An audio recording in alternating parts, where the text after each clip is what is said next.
All right, super. Well, welcome everybody. I'm so happy to have you all here and kick off our hopefully regular cover crop networking groups. I guess you probably saw in the announcement from CTD that the idea, based on the feedback that we got from you all after our kickoff meeting back in November, was that folks would like to meet like an hour and a half would be the max, and 2 to 4 times a year. So we thought, well, let's do 3 times a year. Have a spring date where we can kind of get ahead of what might be going on in the spring and summer, and then have, let's see. It says I'm not muted. Can everybody hear me? Okay.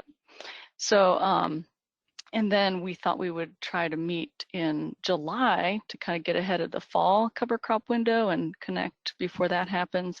And then just have a catch-all in the late winter to just have another chance to touch base before the next season gets rolling. So this is our spring date. You all provided some really good feedback about what topics were interesting to you, and the two that rose to the top were varieties of cover crops and then on-farm trials. So those were the two topics I thought we could discuss this morning, just to, we can share what all of us are doing and have a chance to have time to really focus on questions and networking around those topics. And then if we have time, just have a catch-all time for cover crops in general and just to chat really informally. So that was my thinking for our time today. And it looks like we've got a nice sizable group here, but not too big, that we can just go around and give a brief introduction, like who you are, what CD you're with, and then brief description of what your CD is doing with cover crops. And Nicole suggested I find a good icebreaker cover crop joke, and I could not find one. So I thought we'll just say, what's your favorite cover crop and why? So I'll just call on people randomly and, not randomly, let's try to go through here sequentially. Let's start with you, Nicole. You're right next to me on my screen. Yeah, fair enough. Hey, good morning, everybody. I'm here mostly representing CTD, but I am at the Whatcom Conservation District. I'm our science and planning coordinator, and I do a lot of work with our dairies and CNMP writing. So cover crop wise, boy, I don't think I have a favorite. My favorite is one that people actually plant, to be honest with you, and more relay crops and a lot of the dairy ones that I work with. So thanks for having me, and I'll turn it back. Awesome. Angel Robinson, can you go next? Hi, everybody. My name is Angel with Central and Eastern Klickitat Conservation Districts. We are looking to launch a cover crop pilot program. So tomorrow we're actually hosting a roundtable discussion with producers who are interested. So I'm just here kind of learning from all of you. Hopefully I can learn from some of you who are doing some cover crop trials. I'm currently working with Leslie Michael out of Washington State Department of Agriculture to get some Western SARE funding, hopefully to get this pilot program up and going. We have a focus on dryland cover crops here. We're pretty much just dryland wheat fallow rotations. We get anywhere from 10 to 15 inches of precip each year. So moisture is definitely our limiting factor, and that's what most of our guys are scared of with getting into cover crops, is the moisture availability. So anybody who has any experience with that, I'd love to hear from you and your personal experiences. We're hoping to maybe do some livestock integration. I've heard that works really well with dryland folks. So yeah, I don't have a favorite cover crop. Honestly, nobody does cover crops out here, so I'm really not familiar with them. So hopefully I'll become more familiar with them once we start this journey. Scott Gale, you're next on my screen. All right, let's try this out. Let's see what happens here. So I'm Scott. I work for the Spokane Conservation District. Angel Robinson, you need to call Mike Nestor at Ag Enterprise in Wilbur, Washington.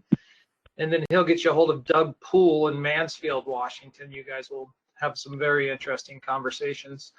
I work for Spokane Conservation District. I've been doing cover crops for 5 years, probably. We've done little trials, big trials. This year we're going to do some good sized trials, and mine is integrating. Half of them are going to be, half the people on the Palouse want to put cattle on the Palouse, and the other half said they spent their entire life taking fences off the Palouse and they're never putting them back. So there's two different sides of that coin. I'm doing both this year, so we'll on a pretty large scale. So we'll see how she shakes. That's pretty much it. Thank you, Alan Chapman. Yes, good morning.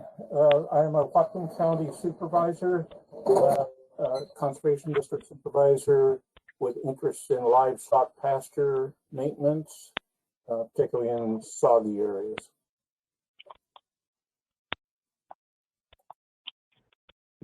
And Marguerite.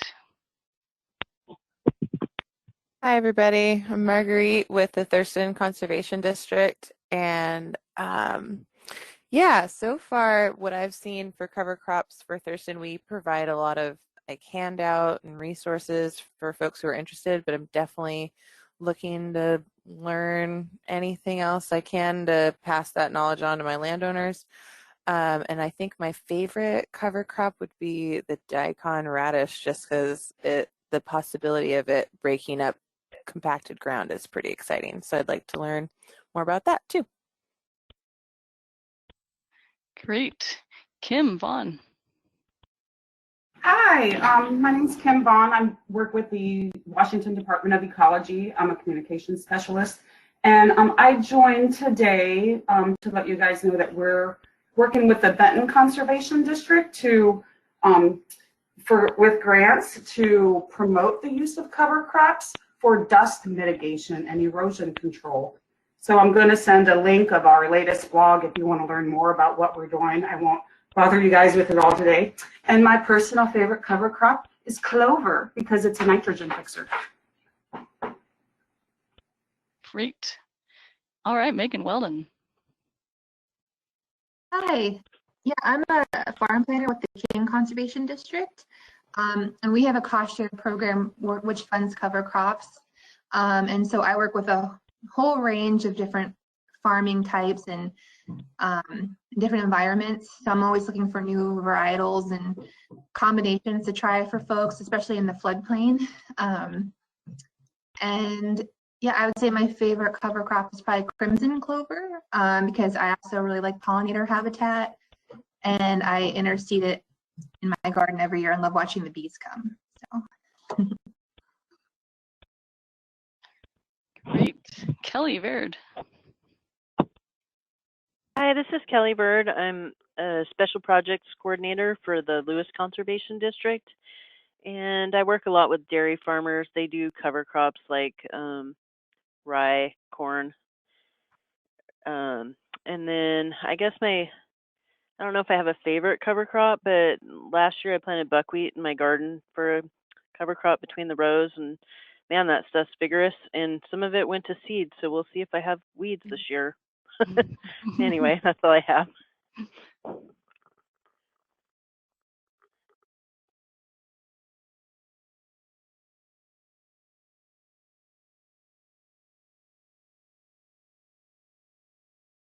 Allison, I think you're on mute. You're calling on someone.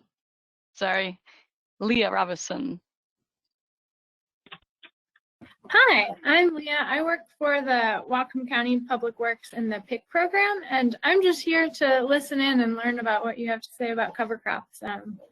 Part of what I do is outreach for our water quality program, and I would love to hear what all you have to say. Thanks. Next, John Roos.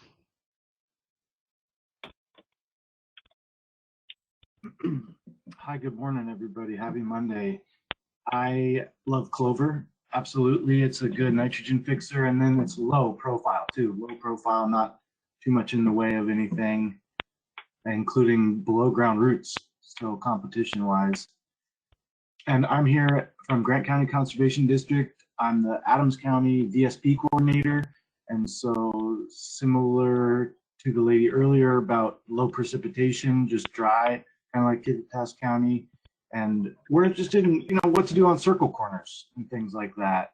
I'd love to hear experience around that, and really not using it as much, but it could be a huge benefit. I know we got a lot of wind yesterday that proved exactly that. So thanks for having me. All right, Emmett Wild. Hi, I'm Emmett Wild, Senior Planner at Skagit Conservation District. Been working with a wide variety of producers, both small farmers, medium, and then dairies and larger commercial producers as well. We do a lot of work with cover crops in collaboration with NRCS, but also through our VSP cost share program. And I really like triticale because it seems like it just always comes up really well. Absorbs a lot of nutrients, has great growth, and you can always take a cutting off in the spring before you terminate it. So it's a good all-around crop. Great, thank you. Kenna Fosnat, am I saying your last name correctly? Hi, this is Kenna, and I'm a farm planner with the Lewis Conservation District. And I'm interested in learning more about cover crops. I work with a lot of smaller farmers, and I'm really interested to see what they could implement kind of on a small scale on their farm. And my favorite cover crop is clover. Thank you. Clover seems to be the winner. Bruce Gregory.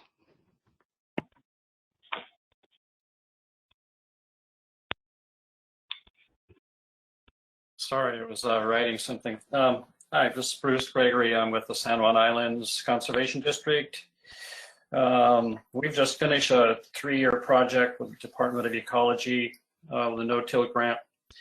And our project was basically centered around pasture renovation. And the reason for that is that we're in a non-irrigated area. We're in the rain shadow. And by and large, 75% of our agriculture out here is livestock based. And then the rest of it is filled with small plot CSAs, where irrigation is generally available via pond. So this project was essentially a way to try to introduce no-till drill technology to an area that has historically used plowing and disking, and following that up with multiple years of grain crops in order to settle out the seed bed, get rid of the noxious weeds through tillage. And then year 5, year 6, or year 7, replanting for a new forage base. And by and large, what happens is if you come back after that forage base has been established, it looks the same as when you started. So we kind of thought, okay, is there a new way that we can perhaps deal with this using no-till drill technology? And so what we found out was that, yes, you can do it, but of primary importance is the time of year that you plant, which out here turned out to be the fall, because our spring rains are often, when we think they're going to happen, they don't happen. And when we don't want them to happen, they happen. And the second point that came up was that not only was timing important, but soil fertility was important. And by and large, the winners overall were being the farms that actually paid attention to nutrient management cycle and dealt with timing rate, source, and placement in a proper way using soil tests as their baseline. And by and large, the most successful takes were for several different New Zealand clovers, one of which was called kakariki, which is a large leaf clover. Kingston perennial rye was another fairly successful take. And then some of the more unusual New Zealand varieties of plantain. And yeah, I think that's pretty much it. And in this project, we essentially said to the producers, okay, we don't want anybody to use chemical burn downs because the whole county is an aquifer recharge area, and we're concerned with that. So you could either do it two ways. You could flail the field before you plant it, or you could graze it to the nibs by overstocking it and essentially overgrazing it. And then that sets the existing sward back, and at which time you can make that planting. And typically the plantings were done in 2 to 4 acre plots. And there you go, 18 different farms participated in that. So we're really different than what a lot of you folks are going to be talking about. Thank you. All right, thanks. Lorenzo. Hi, I work for Grace Harbor Conservation District, and I work with the VSP program, and I don't know too much about cover crops, so I'm hoping to learn some today. Thank you.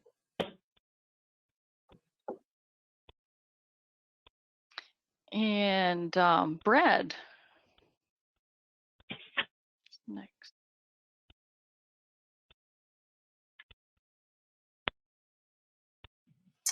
Brad, I can see you're unmuted, but we can't hear you. I'm not sure if you have a double mute situation going on.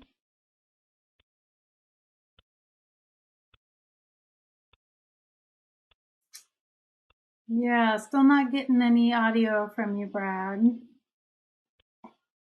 Perhaps we can move along if you want to keep working on it and just interject, and then we can come back to you, or you can put something in the chat box if your audio just doesn't seem to be picking up.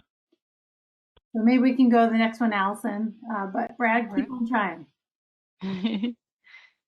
Great.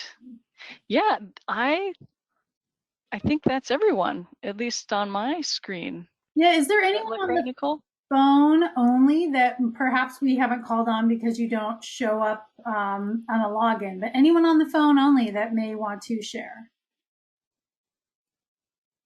My manager, Carrie, is on the phone with King Conservation District, and I know she doesn't have audio, so I just wanted to let you know that she's Oh, awesome. Great. Welcome, Carrie. Great. All right. Well, thanks, everyone. This is Dean. Nice. Oh, is that Brad? Hello? No, this is Dean Helly from Stevens County. We can hear coming you. through? Yeah. Okay, I'm phone only. We're north of Spokane and we're out of power. Just here to learn more about cover crops. Our biggest hurdle is probably the short growing season, the cold nights, and nobody thinks they can afford to, give up their production for a half a year. So we're just trying to figure out how to introduce cover crops we need to increase organic matter, increase soil fertility. So that's what we're working on. Thanks, Dean. Anyone else on the phone?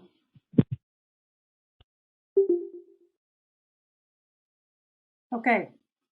Back to you, Allison. Cool. All right.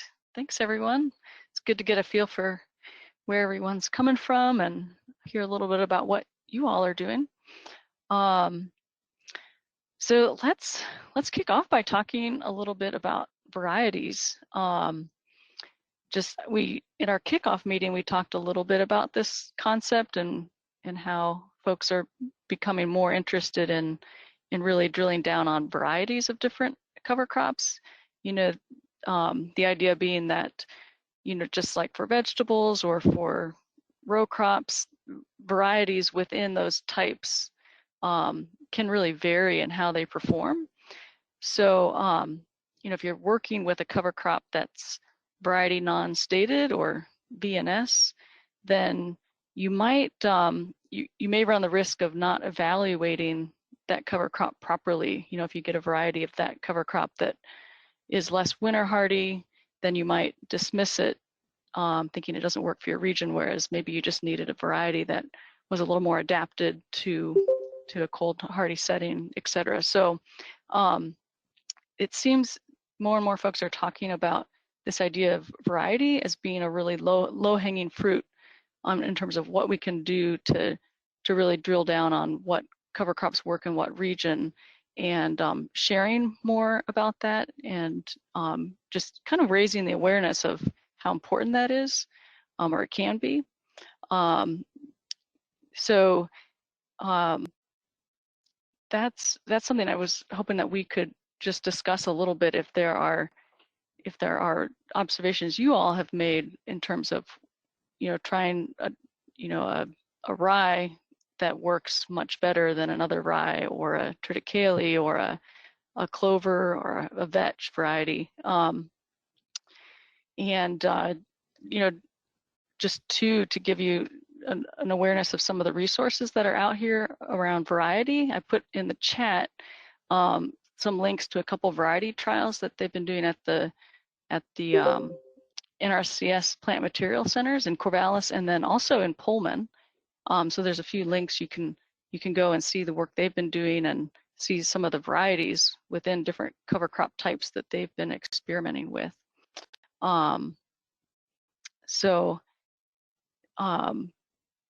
You know, and is anyone doing you know, work with specific varieties of cover crops, or have some interest or anything to share around that area? I got numerous things to share about that. Great. So, and I'll keep it relatively short, but which is hard for me. We're all in completely different. The beauty of Washington is it's so different. I'm in Spokane, 16 inches of rain. The guy in San Juan's is in one of my favorite places in the world. Still don't get any rain, and I've lived in the west side, so we cover the geographic region. So what's going to work for me is really irrelevant, and what's going to work for you. But this is what I have found, and this is what I started doing, because there's so many varieties. It's ridiculous. And I'll use, back to everybody's thing, clover. Okay, that's like saying I have a car. You know, I drive a car. What kind of car do I drive? What's the best car for me? I can grow yellow blossom sweet clover in eastern Washington like a weed. And it's funny, when you talk to all the 80-year-old farmers, they'll still remember plowing down yellow blossom sweet clover as a green manure crop, and ahead of wheat. They've changed that all to 32% now. But anyway, that's a whole different story. And we're talking about going back to yellow blossom sweet clover. But Balsana and Bercine clover, which should grow here very well, I can't get them to grow here to save my life. It just won't happen. Sainfoin should grow here. I can't get it. I have never once been able to get it established. And there's been a significant amount of time, energy, and money involved in this. So what I started doing was, whatever varieties I'm going to grow, I have the company I'm getting them from send me samples, and I usually just have them send me 1-pounders. They'll all do it. My last round from Green Cover Seed, I got 30 different 1-pound bags, and I go and put them in like the 2-gallon pots, and I bark them in, and in ideal conditions with irrigation. Will they grow in my climate? Really interesting, the things that will not grow in your climate under ideal conditions that you're watering them in.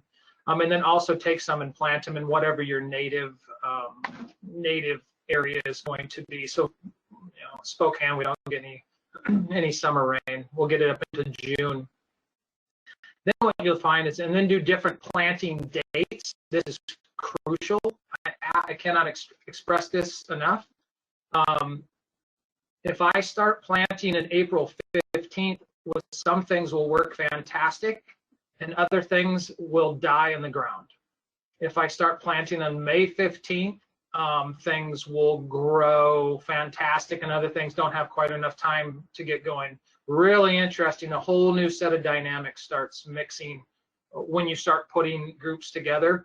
And then make sure in your mixes more is better, period, end of story, don't pass go. So one of my best friends is the main agronomist for green cover seed. And 2 years ago, when they had all the droughts in the Midwest, all their monocrops failed. They plant them out in big acreage. Every monocrop failed. Every four species mix or less failed.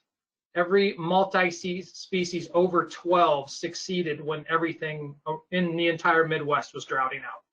So you have to think about how you want to plant them, but specifically for your environment, because like you guys from King County or Thurston County or wherever, it doesn't matter what I tell you. You know, varieties don't matter for me to you, but going through those steps of getting individual varieties, like I got 6 different kinds of sorghum, and they should all grow here, and 2 out of 6 grow really well. The other 4, they come out of the ground and get 6 inches tall or foot tall, and they stop dead in their tracks. So we don't have enough nighttime heat, and we have no humidity. So these are just all things that I've learned after 5 years of pushing the rope up the hill. So anyway, that's all I got. If anybody has any questions, that I can more than happily answer them. Great. Anyone have any thoughts or comments on that? Yeah, so you know, I'm in a similar climate to you, Scott, not a little cooler up here, but what are some of the mixes that you've found to be effective for summer planting? That's, you know, we've done, last year I feel like was an anomaly for us. We had some pretty significant rain through June and July, so a lot of our summer planted cover crops did really well, but that's not normal for this area. So what mixes have you found to be effective for a summer planting? So, hi, Alex. I'm actually on my desk is the drill research to call you with later today. How you doing? Awesome, thank you. Good. So, this is hard. I have thousands of hours into this. The problem with the state of water. So I'm originally from Minnesota. I was a Minnesota dairy farm kid. You don't ever have to wonder what the weather's going to be. Missouri, I don't wonder. Iowa, I don't wonder. Kansas, I don't wonder. Here, 2 things. We wonder what the weather's going to be, but what kills us most in the cover crop game is it's 90 degrees during the day and it's 60 degrees at night. So when that happens, all of our cool seasons are on the downhill slide. Okay, so we're losing productivity. They've all gone to reproductive. And then you're trying to get warm seasons to pick that up. If when we're 90 a day and 60 at night, warm season cover crops do not like that. Millet, Sudan, sorghum, they all hate it. A couple years ago, let me go back. Last year, all my cover crops came out of the ground. They got 2 feet tall and stopped dead in their tracks because it never got over 75 degrees. Didn't matter how much rain we had. It never got over 75 degrees, really. A couple years ago, I grew fields of sorghum 7 feet tall because it was 90 degrees during the day and 85, 90 degrees at night for about a 3-week stretch. You could literally almost hear them grow, is my joke. It's unbelievable. It's staggering. We're slave to that. I mean, we're really beholden to the swing. I can overlap temperature data, day to night swings, and tell you how good your cover crop's going to grow. So to answer your question, you need something out of every group. You need about 2/3 or 3/4 of them cool season. That last third or quarter that'll be warm season grasses. Don't waste your time with soybeans and stuff like that. They don't work. And I've tried them every way known to man. Cowpeas, they really don't work. Mung beans, it's a tough deal. But about 1/3 to 1/4 warm season grasses. And the reason for that is sunflowers. The sunflowers, we grow sunflowers well. The reason is that way if we catch the heat, if we catch a heat cycle, something's there to go. And if we don't catch the heat, you've still got enough biomass from that 2/3 to 3/4 cool season. The more varieties, the better, is all I can say. There's been a significant amount of research done that once you get to, it's all about why do we do a cover crop? I mean, really, that's the million-dollar question. And the reason is I want all the metabolites. I want all the biology and all the metabolites. That's doing all the heavy lifting.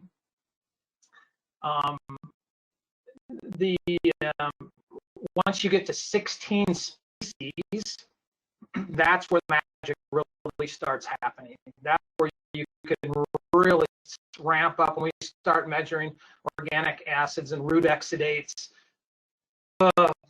plant secondary metabolites, that's where the magic really starts happening at about 16. And what 16 do you pick?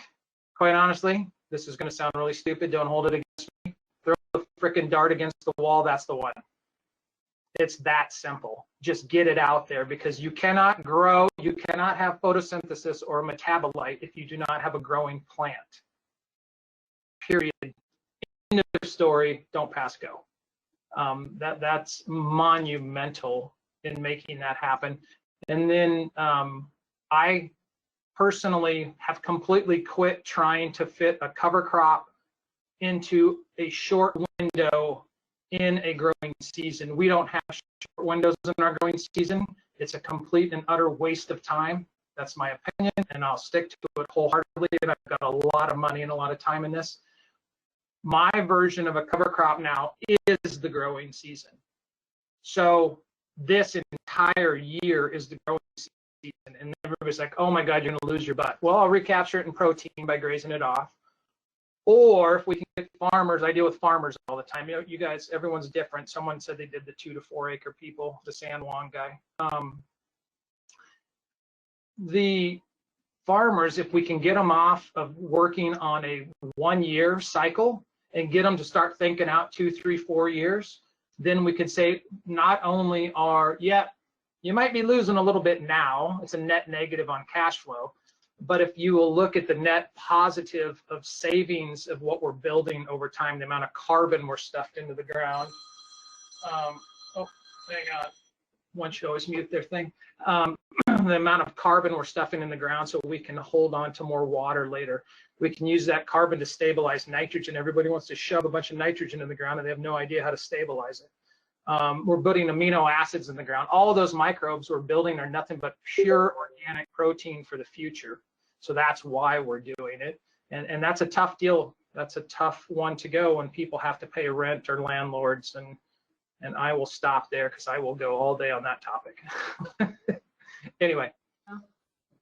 Yeah, we can talk more. I just popped into the chat the link to Green Cover Seed that Scott mentioned. They have a great cover crop mix calculator, and of course you can just call them up and they can walk you through putting together a mix for your region. And they also have a lot of named varieties of cover crops. So if you are trying to drill down on variety, they're a great first place to check out. Really helpful people. I use that smart mix, whether I buy cover crops from RJ at Landmark Seeds in Airway Heights. I bought semi-loads of cover crops from Green Cover Seed.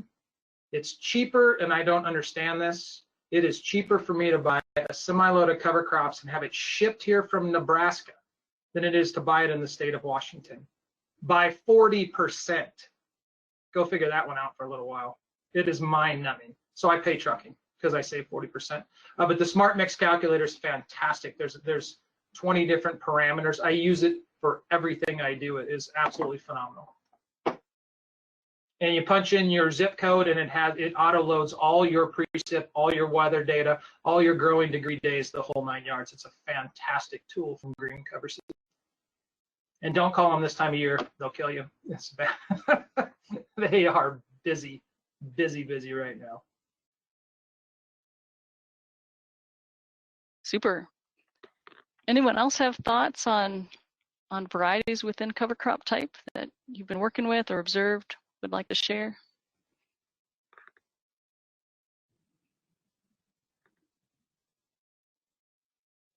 If not, I can go ahead and share a little bit about some of the stuff that we've been working with here in Puyallup.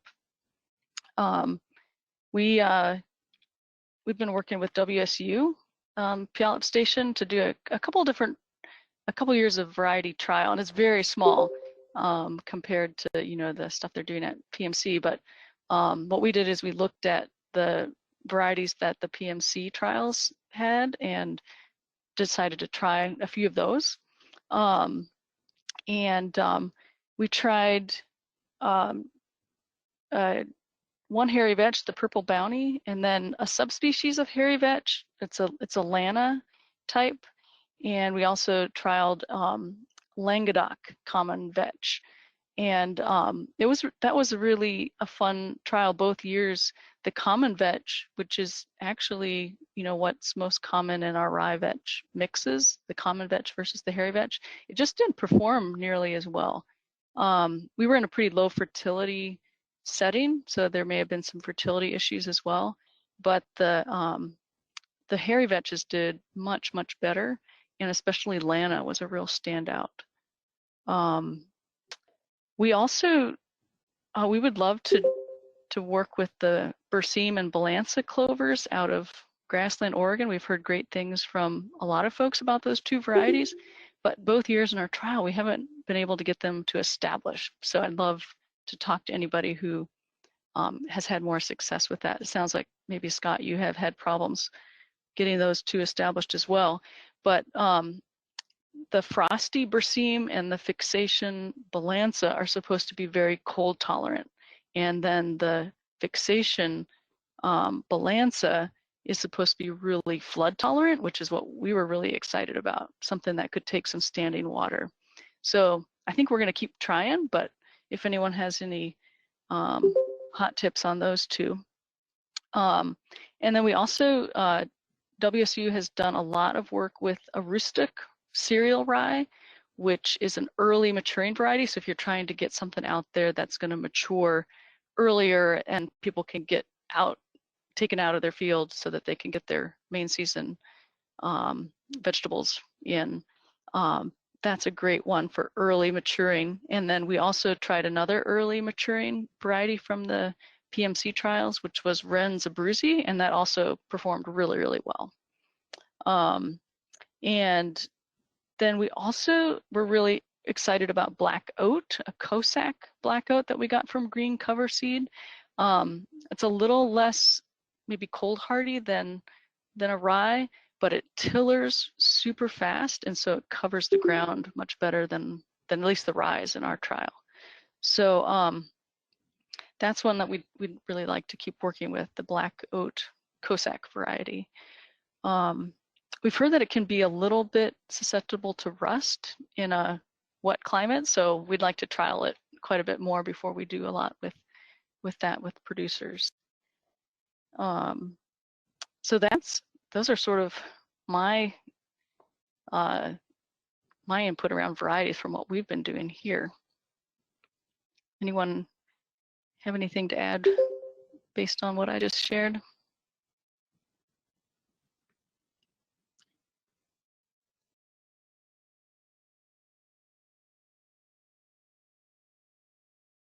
I don't know if Brad's trying to talk down there or what, but I'll just say on the Balsana Berseem, we've tried to plant it by itself, the fixation and the other one. We've tried to plant it in mixes. The only place I've ever been able to establish is I put it in, we have a Vets on the Farm project, and I stuck it in, this is irrigated, 5,000 square foot plots, and I sowed it under a trit carry crop, and trit will germinate on your trailer, and asphalt is the best thing in the universe. And once we took the trit off, the Balsana Berseem just came up about like 2 inches, and this is irrigated once a week, the whole shebang. And then once we cut the trit off, it exploded. That's the only place that I've ever been able to get it to grow. Is with irrigation, and we just cannot get it to establish dryland anywhere. As far as the rust and the black oats grow really well, at least on the east side, I don't have plant disease problems. I've never had a disease. There can be full-blown rust outbreaks, pica disease, and I do not have them in my cover crops at all. And I think what's even more exciting than that is what we're finding. We used a cover crop to carry alfalfa 2 years ago, and we have a chamomile dog fennel, huge problem over here, and they're putting down herbicides at just record rates to try to get ahead of it, and they're not doing it at all. But where we used this in crop production, we're slowing the weeds, like literally almost stopping the weeds dead in their tracks. One of my buddies, Mike Nestor, whoever was asking about, I said get a hold of Mike Nestor up in that kind of upper Columbia Basin country, from Ag Enterprises in Wilbur. They've stopped jointed goat grass dead in its tracks with cover crops, and they've been trying to spray this out for 20 years, and you can't get rid of it, and we're stopping these things dead in their tracks. Then across the street in production ground, there'll be so much dog fill, like in my instance, there'll be so much dog fill you don't know what to do with it all. But in the cover crop, there's still a few plants. There's one here, walk 20 feet. There's another one, walk 10 feet. There's one or two, but well below economic threshold. Like it doesn't even show up. So that is really what is really exciting for the use of the cover crops, to besides, as far as DOE is concerned, stopping everything from going in the water. So let's stop it from going in the water. But then how do we, if we're applying less, if I don't have to go apply herbicides, that's that much less that can get washed down into the water system. So.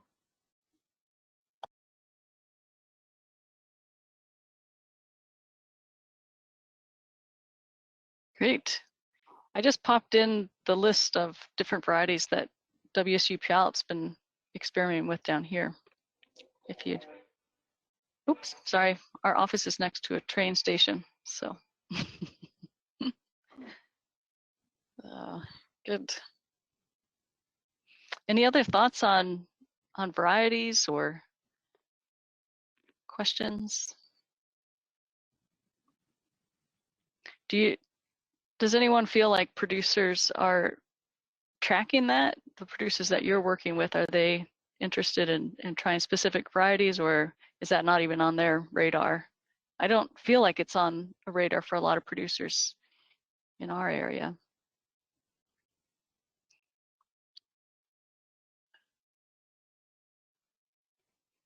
Right. So up here, we've started a Northeast Washington Soil Health Stewards group.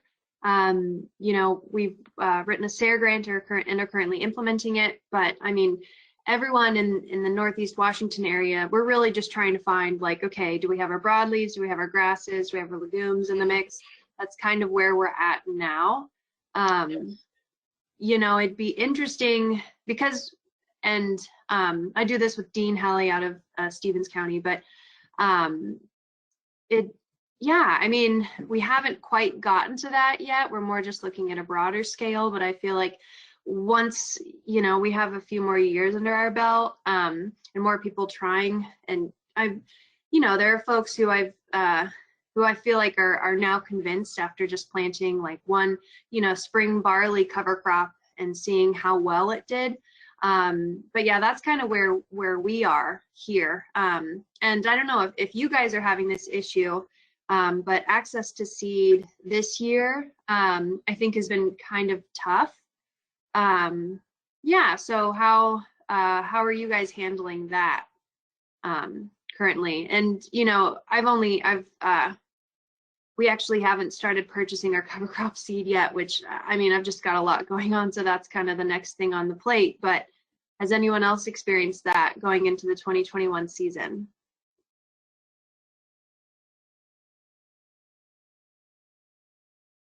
We didn't have problem sourcing seed last year, but we were sourcing on a fairly small scale for the work with WSU. So Allie, that brings up a question for me. We also would be sourcing on a fairly small scale, though we might be able to get some growers in our area who might be interested in buying some. We have a lot of growers that just buy rye from Nash, and we've done that in the past and had really, really good luck. And then our crop that we planted this fall failed so spectacularly. It was almost like zero germination, and I don't know what happened, because it's really hard for rye to not germinate at all, and our conditions were optimal. So we're dealing with tons of annual weeds right now, and I despair. But would it be possible for us to do like maybe some group buying and collaborating on that, maybe, you know, get some pallet load lots and stuff?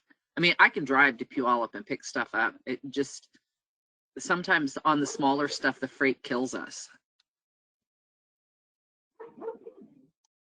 Yeah, in Pierce here, we did look at whether it would make sense to do group buys on seed, and when we did the math, it only worked out for, you know, a few different varieties, especially the organic varieties. You know, when we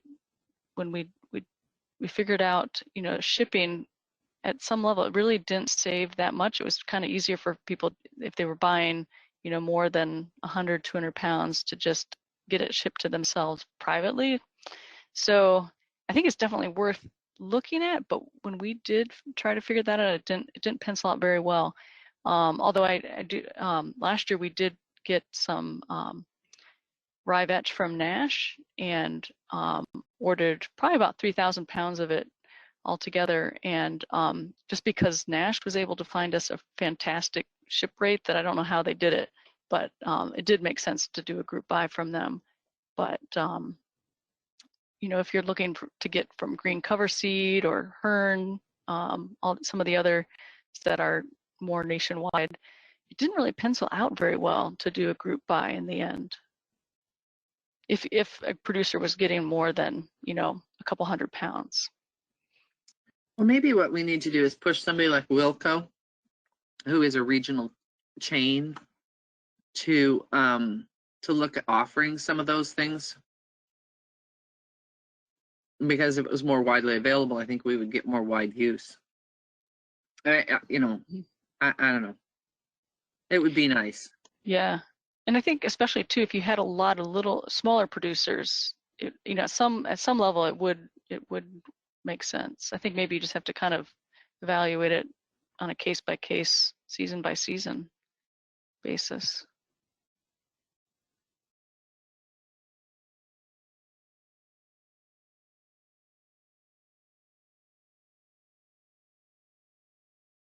Great. Anyone else have a variety related note to share? I can just say, Allie, I'm also really interested in kind of more data from the grassland Oregon seed mixes.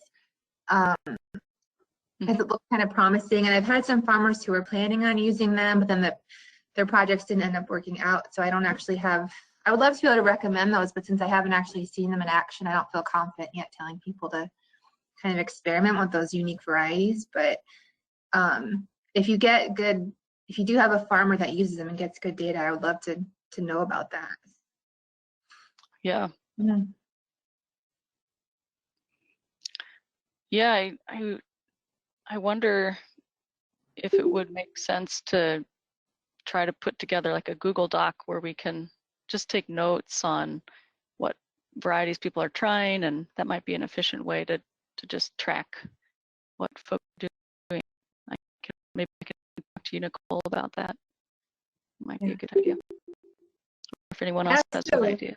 Yeah, I also write some of my cover crop projects. I kind of set people up to kind of empower them to try different varieties so that I'm also sort of experimenting with them. So when they have good success with something, it gives me more data, more like regional specific data to use with other farmers for things that work and don't work. So kind of letting the farmer lead the way on selection, but kind of seeing what works for them then.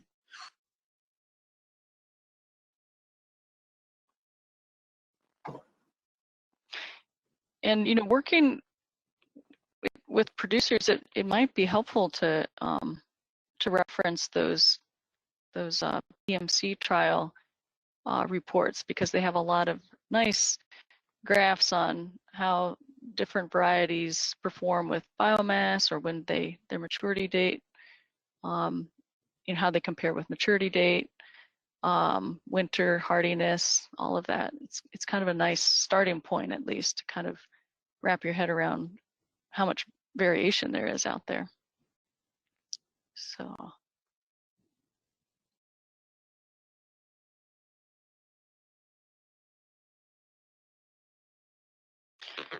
Well, if there's not more that anyone wants to share on variety, we could move on to the next topic, which is on-farm trials. I guess one hope I have for this group is that we might be able to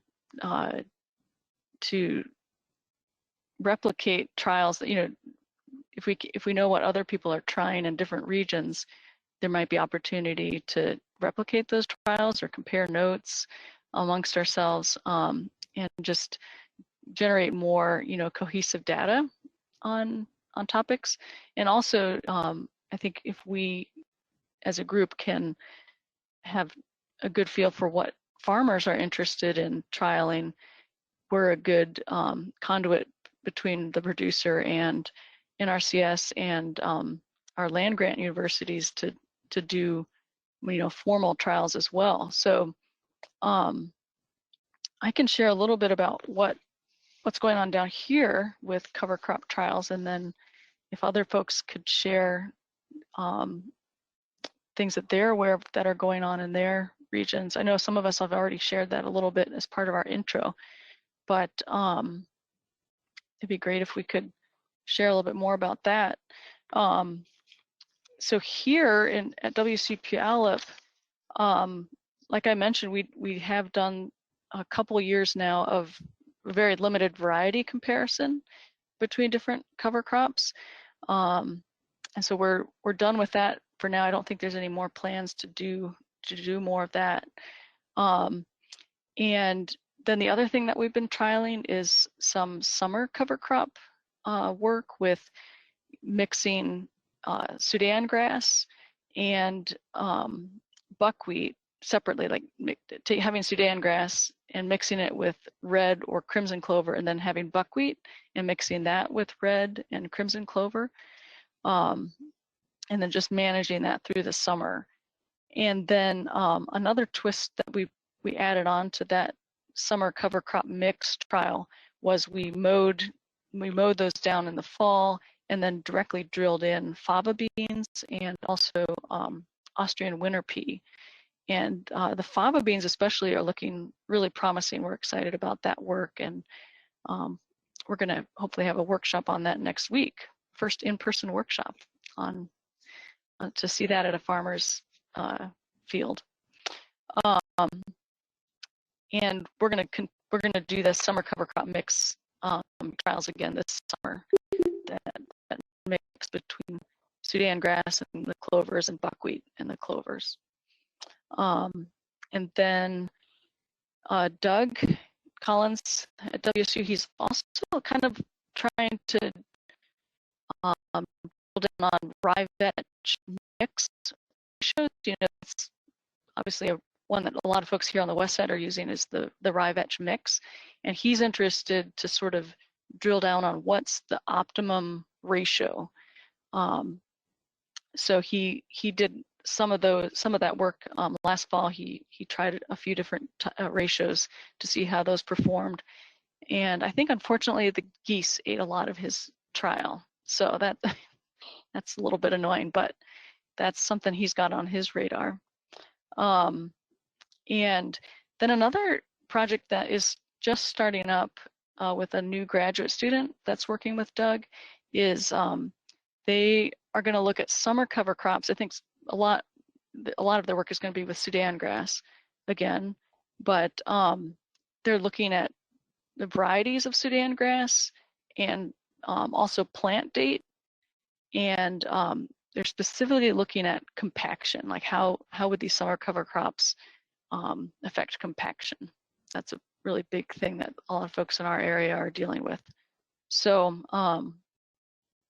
those are the on-farm trials that are going on in this area. Does anyone want to share some of the other trials that might be going on in your area? That would be great.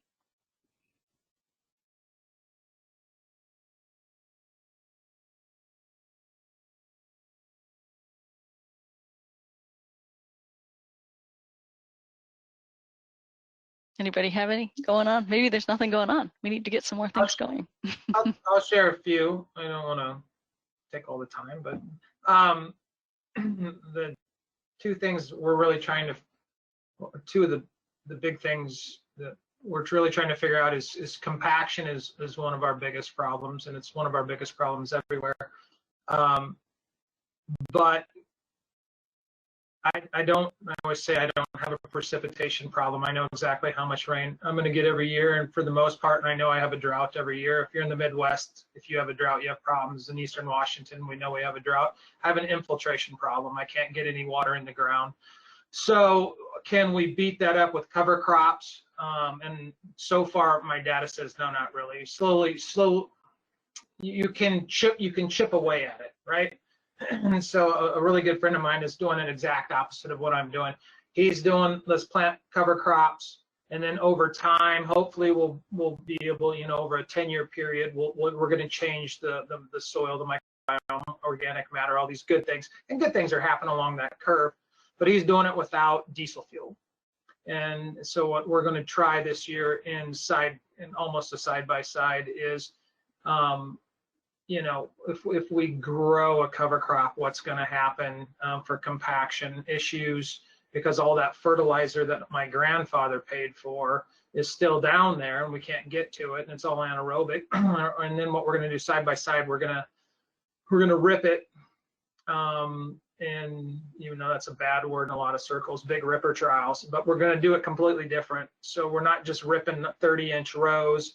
I'm going to rip like on a north-south AB line, 30-inch rows, and then I'm going to offset it about 22 degrees and rip it again. We started this last year. It's fascinating. You move the earth. But then we're going to come out and level it down, but we're going to have a living root in there right after, right? So the bane of a ripper trial in the past was always you ripped in the fall, you let it sit through the winter, all the fine particulates went down, and you were worse off than when you started 2 years later. What we're going to do is create a channel. All of our 4-foot soil cores that we're required to take for a lot of fields, as a general rule, are a complete and utter waste of time and money, except for one caveat. They tell me once I get to 2 feet, I have a tremendous amount of nutrients, unbelievable amount of nutrients. And I run out of pH issues. I have train load of calcium, so on and so forth. I just can't get to it because I have compaction at 5 inches, 9 inches, and 12 inches. So we're going to go down to 15 inches and rip it up. We're going to inject a pile of organic acids and microbes in the ground while doing this. And then we're going to have a living root in there and let that plant and photosynthesis take over. So instead of this slow burn over a 10-year process to make a big impact, the theory is let's just hit it hard, hit it fast, and after the first year have a big impact, because I don't think we realize how much of a problem. And it doesn't matter if you're on 2 acres or 2,000. Compaction is a huge, huge, huge issue. And if you're trying to no-till, and I have an incredible amount of experience in this, if you're trying to no-till into pasture land or old farm ground with these horrible compaction layers, pH layers, herbicide layers, it does not work. It is a nightmare to get that to work. So let's just get rid of the compaction and go back at it that direction. So that's a big thing. What we're trying to figure out is getting rid of that quickly, spending a little more energy on the front side, and then we're going to regain that investment back. It's not cheap. We're burning calories, costs money. We're going to regain that back because we'll be more productive faster. And then instead of waiting for the 10-year cycle to hit, we're going to be production after year, say 2. And then we'll have the next 8 years to recapture X plus quite a bit back. So that's focusing on that this year.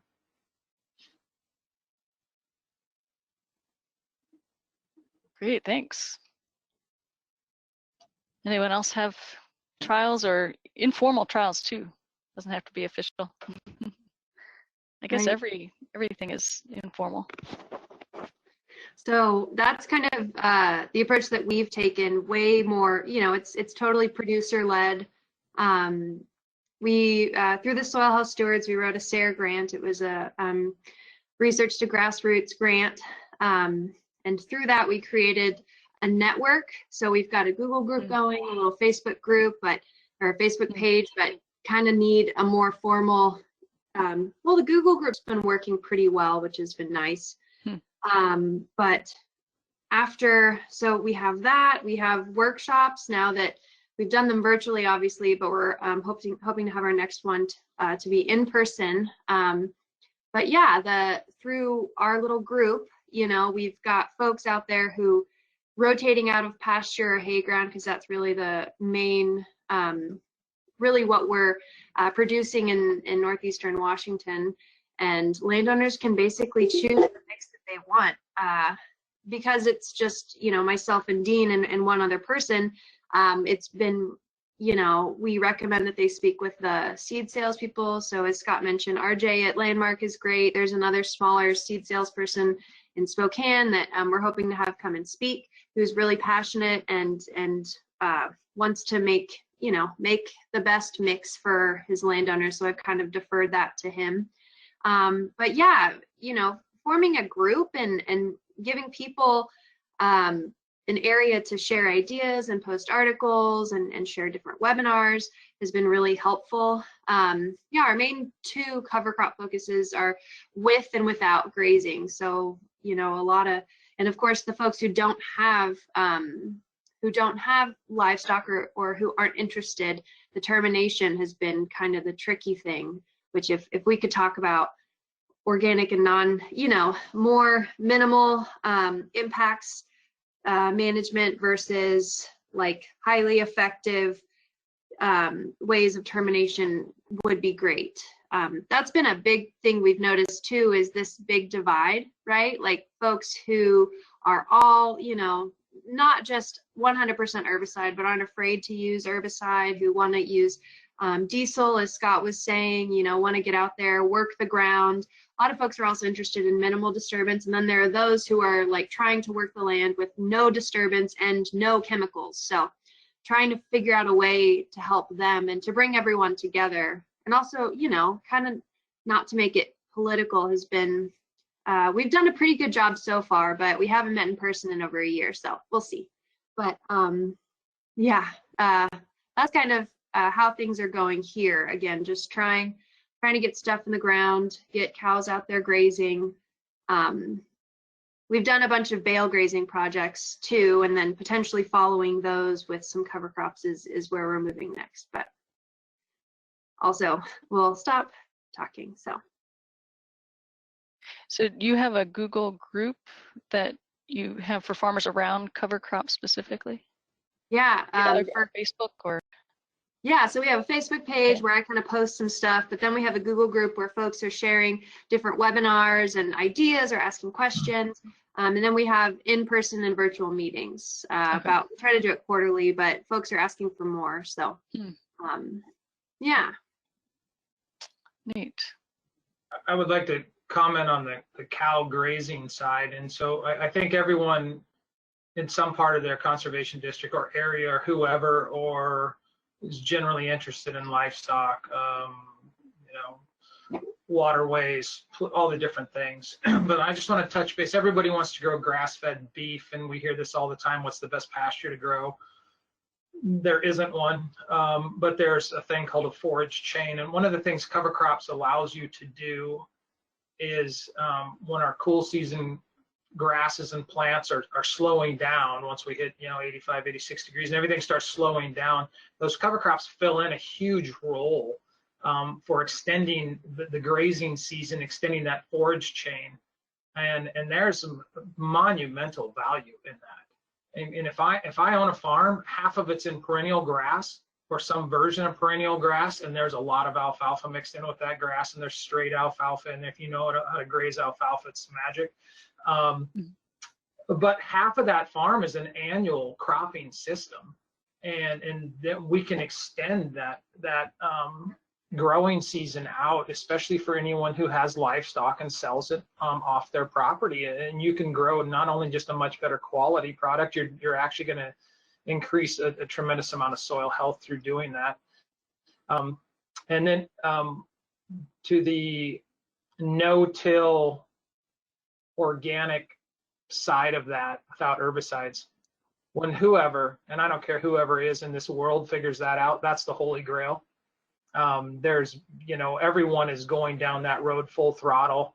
I've probably done 2 or 3 or 4 trials of that every single year, and every one fails, and for numerous reasons.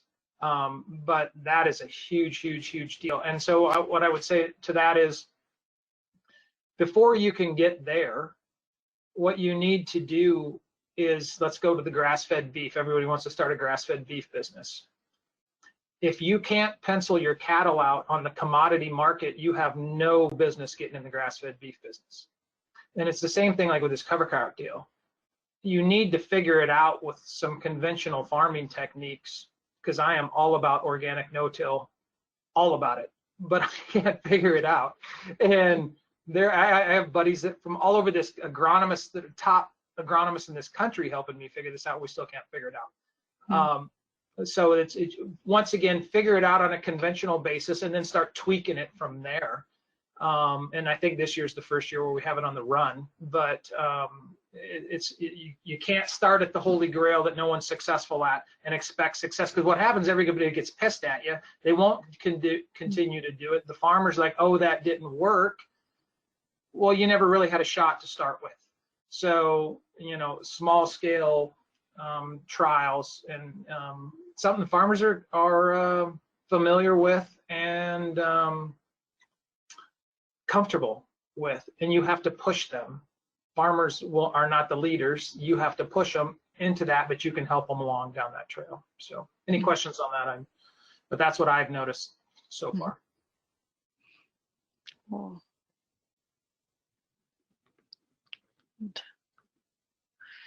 Good. I know an area that a lot of our farmers are looking to collaborate on and learn more is, later planting date varieties. That's something that we have a lot of interest with our vegetable growers, because they have a lot of different veggies that don't come out of the field until very late. So I don't know if there's other folks who are interested in that as well. We also have a lot of interest in flood tolerant varieties that work well that can take some water, because that's a big challenge for us here too.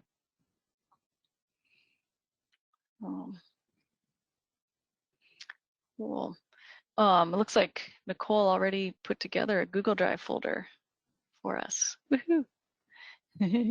I'll throw some things in there after we're done here, including a resource list that we are running, list of cover crop resources that has some resources relevant to what we're talking about today. And looks like Marguerite had a question too about any cover crop info for folks with timberland and compaction, like Western Washington folks running cattle under trees. If anyone has any ideas. I know that the fixation balanza is supposed to be very good for compaction as well. It's got a really effective root system that should help, but we can't get it to establish here yet. So up in our way, 4-H brassicas were fairly successful for several farms, but the point of failure was not so much the take of the crop, but the darn deer, because a lot of these pasture lands are not fenced to keep the deer out, and admittedly the San Juans, all the major islands have a major deer problem, and so that's been one of our big challenges out here.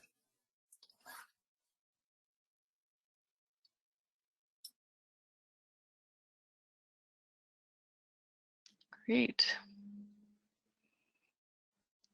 Any other thoughts on farm trials, collaborations?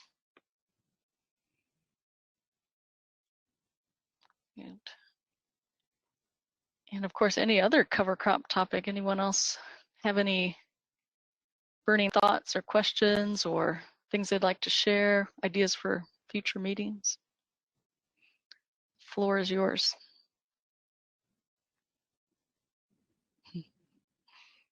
So I'll also, while folks are thinking of ideas or maybe for topics, if you're putting those in the chat box so Allison can coordinate content for the next forum.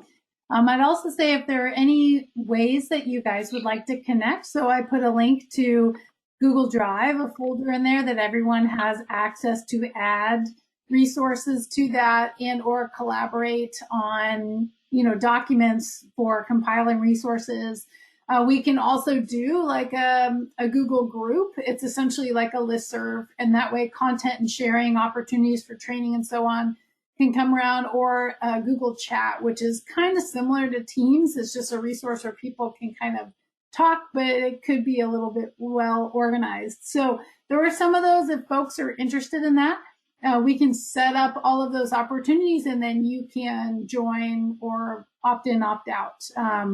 Kind of a thing. So we can certainly create a lot more connection on this topic for folks to connect with.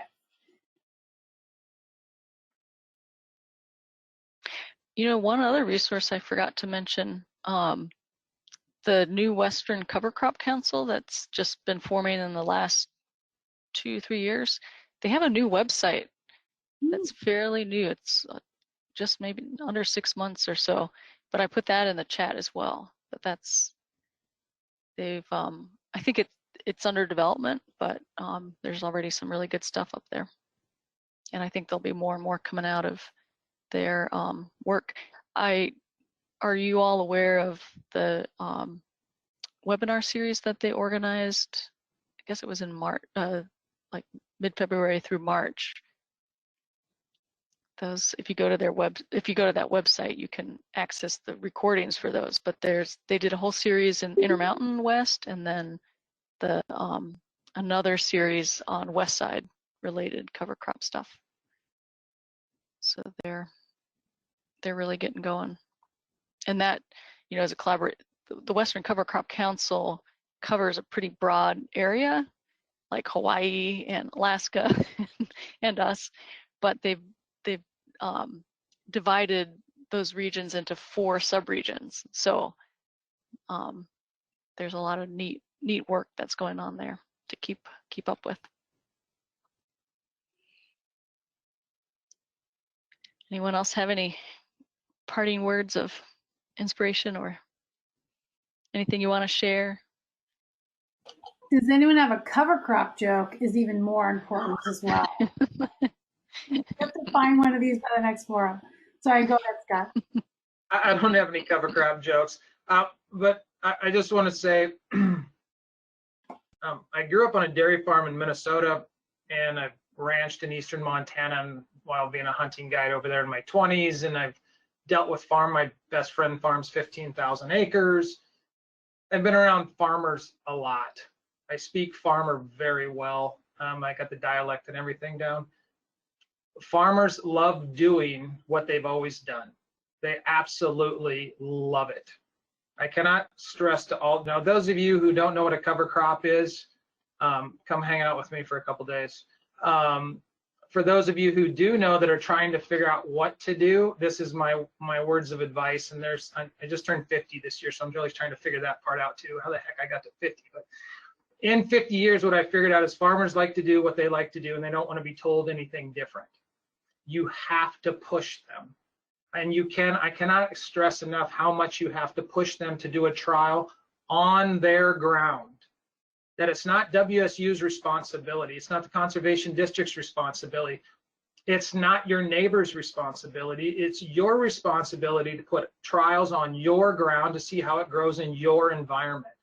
And I used to push the rope up the hill saying, oh, come on, let's just do this, let's just do this. And it was always, it worked once in a while, but it was more of a pain. But as soon as I flipped that around and said, you really need to do this on your ground so you have a trial on your farm, that changes it, and now they have some ownership. But don't kid yourself, you still have to do all the work.